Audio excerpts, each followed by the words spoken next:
Hello everyone, welcome back to my channel Sonu special. ಇವತ್ತು ಸಂಜೆ time tea coffee ಜೊತೆಗೆ ಒಂದೊಳ್ಳೆ ಕಾಂಬಿನೇಷನ್ ಅಂತ ಅಂದರೆ ಆಲೂಗೆಡ್ಡೆ ಬಜ್ಜಿ. ತಿಂತಾ ಇದ್ರೆ ಇನ್ನೂ ತಿನ್ನಬೇಕು ಅಂತ ಅನ್ನಿಸ್ತಾ ಇರುತ್ತೆ, ಅಷ್ಟು ರುಚಿಯಾಗಿರ್ತಕ್ಕಂಥದ್ದು ನಾಲ್ಗೆಗೆ.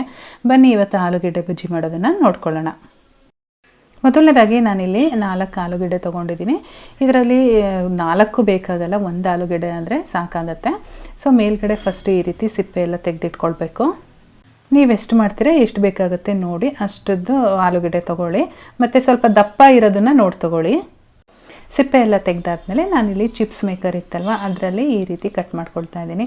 ಇದು ಯೂನಿಫಾರ್ಮ್ ಆಗಿ ಒಂದೇ ಈಕ್ವಲ್ ಆಗಿ ಒಂದೇ ಸೈಜಲ್ಲಿ ಬರುತ್ತೆ, ಹಾಗಾಗಿ ಇದರಲ್ಲಿ ಮಾಡ್ತಾ ಇದ್ದೀನಿ. ನೀವು ಚಾಕುನಲ್ಲಿ ಏನಾದರೂ ಮಾಡ್ತೀರಾ ಅನ್ನೋದಾದರೆ ಅದರಲ್ಲಿ ಕೂಡ ಮಾಡ್ಕೊಳ್ಬೋದು ಈ ರೀತಿಯಾಗಿ.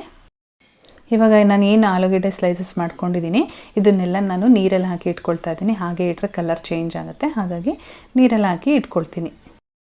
ಇವಾಗ ಒಂದು ಮಿಕ್ಸಿಂಗ್ ಬೌಲ್ಗೆ 1 ಕಪ್ಪು ಕಡಲೆ ಹಿಟ್ಟನ್ನು ಸೇರಿಸ್ತಾ ಇದ್ದೀನಿ. ಇದಕ್ಕೆ 1 ಟೇಬಲ್ ಸ್ಪೂನ್ ಅಕ್ಕಿ ಹಿಟ್ಟು, ಅರ್ಧ ಟೇಬಲ್ ಸ್ಪೂನ್ ಖಾರದ ಪುಡಿ, ಹಾಗೆ ರುಚಿಗೆ ತಕ್ಕಷ್ಟು ಉಪ್ಪು, ಜೊತೆಗೆ ಒಂದು 2 ಪಿಂಚಷ್ಟು ಅಡುಗೆ ಸೋಡಾನ ಸೇರಿಸಿ ಚೆನ್ನಾಗಿ ಒಂದ್ಸಲ ಮಿಕ್ಸ್ ಮಾಡ್ಕೊಳ್ತೀನಿ. ಈ ರೀತಿ ಎಲ್ಲ ಮಿಕ್ಸ್ ಆದಮೇಲೆ ಈಗ ಸ್ವಲ್ಪನೇ ನೀರನ್ನು ಹಾಕ್ಕೊಂಡು ಮಿಕ್ಸ್ ಮಾಡ್ಕೊಳ್ಬೇಕು. ಅದನ್ನು ನೋಡ್ಕೊಂಡು ಮಿಕ್ಸ್ ಮಾಡ್ಕೊಳ್ಳೋಣ. ತುಂಬ ತೆಳುವಾಗೂ ಬೇಡ, ತುಂಬ ಗಟ್ಟಿಯಾಗೂ ಬೇಡ.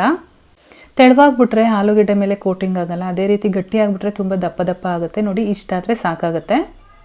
ಹಾಗೆ ನಾನು ಸ್ಟವ್ ಮೇಲೆ ಎಣ್ಣೆ ಕೂಡ ಬಿಸಿಯಾಗೋದಕ್ಕೆ ಇಟ್ಟಿದ್ದೀನಿ. ಎಣ್ಣೆ ಕೂಡ ಚೆನ್ನಾಗಿ ಕಾಯ್ದಿದೆ. ಕಾಯ್ದಿರ್ತಕ್ಕಂಥ ಎಣ್ಣೆಗೆ ನೀಟಾಗಿ ಕೋಟ್ ಮಾಡಿ ಆಲೂಗೆಡ್ಡೆನ ಒಂದೊಂದೇ ಈ ರೀತಿ ಎಷ್ಟು ಇಡ್ಸುತ್ತೆ ಅಷ್ಟೇ ಹಾಕ್ಕೊಳ್ಳಿ. ತುಂಬ ರಶ್ ಮಾಡೋಕ್ಕೆ ಹೋಗ್ಬೇಡಿ. 2 ಕಡೆನೂ ಸಹ ಗೋಲ್ಡನ್ ಕಲರ್ ಆಗೋವರೆಗೂ ಈ ರೀತಿ ಫ್ರೈ ಮಾಡಿಕೊಂಡು ತೆಗೆದ್ರೆ ತಿನ್ನೋದಕ್ಕೆ ರೆಡಿ. ಸೊ ಇದೇ ರೀತಿಯಾಗಿ ಮಿಕ್ಕಿರ್ತಕ್ಕಂಥ ಆಲೂಗೆಡ್ಡೆ ಬಜ್ಜಿನೂ ಕೂಡ ರೆಡಿ ಮಾಡ್ಕೊಳ್ಳೋಣ. ನೋಡಿದ್ರಿ ಅಲ್ವಾ ಆಲೂಗೆಡ್ಡೆ ಬಜ್ಜಿ ಎಷ್ಟು ಈಸಿ ಮಾಡೋದು ಅಂತೇಳಿ. ಸಂಜೆ ಟೀ ಕಾಫಿ ಜೊತೆಗೆ ಅಥವಾ ಡಿನ್ನರ್ ಜೊತೆ ಸರ್ವ್ ಮಾಡಿ ತುಂಬಾ ಚೆನ್ನಾಗಿರುತ್ತೆ. ವಿಡಿಯೋ ಇಷ್ಟ ಆದರೆ ಲೈಕ್ ಮಾಡಿ, ಶೇರ್ ಮಾಡಿ, ಸಬ್ಸ್ಕ್ರೈಬ್ ಮಾಡ್ಕೊಳ್ಳಿ. ಫೇಸ್ಬುಕ್ಕಲ್ಲಿ ನೋಡ್ತಾ ಇರೋರು ಫಾಲೋ ಮಾಡಿ.